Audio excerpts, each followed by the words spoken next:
नागपूरच्या कोतवाली पोलीस ठाणे हद्दीतून एक धक्कादायक प्रकार समोर आला आहे।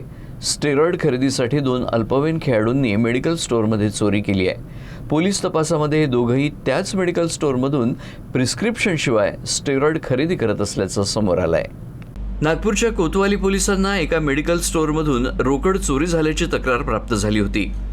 तक्रारीनंतर पोलिसांनी सीसीटीव्ही फुटेज तपासलं। त्यावेळी 2 अल्पवयीन युवक दुकानाच्या ड्रॉवरमधून पैसे चोरताना दिसून आले।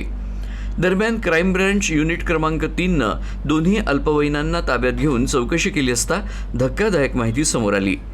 हे दोघेही 17 वर्षीय खेळाडू असून स्टॅमिना वाढवण्यासाठी जुनी शुक्रवारी परिसरातील गजानन चौकाजवळील एका मेडिकल स्टोअरमधून स्टेरॉइड खरेदी करून सेवन करत होते। स्टेरॉइडच्या खरेदीसाठी पैशांची गरज भासल्यानं दोन्ही आरोपी संधी साधून त्याच मेडिकल स्टोअरमधून पैसे चोरत होते। आतापर्यंत सुमारे 90,000 रुपयांची चोरी झाल्याची माहिती समोर आली आहे। मेडिकल स्टोअर चालकाला काउंटरमधून वारंवार रोकड गायब होत असल्याचा संशय आल्यानंतर त्यानं सीसीटीव्ही फुटेज तपासलं। त्यानंतर संपूर्ण प्रकार उघडकीला आला आणि पोलिसात तक्रार दाखल करण्यात आली। सध्या पोलिसांनी दोन्ही अल्पवयीनांची चौकशी करून त्यांना पालकांच्या ताब्यात दिलाय। मात्र डॉक्टरांच्या प्रिस्क्रिप्शनशिवाय अल्पवयीनांना स्टेरॉइड विक्री झालीच कशी यावरून मेडिकल स्टोअर चालकाची भूमिकाही संशयाच्या भोवऱ्यात आली आहे।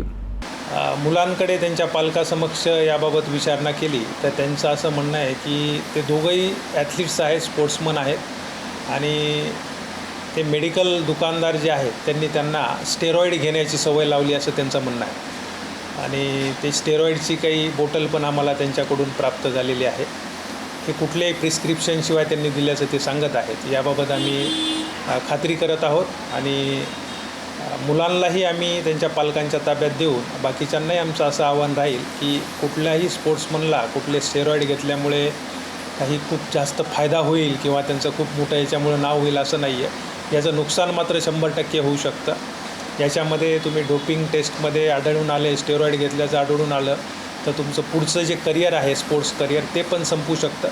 त्यामुळे सगळ्यांना आव्हान राहील की कुणीही या स्टेरॉइड्स किंवा नशीचे पदार्थ आहेत ते घेऊ नये।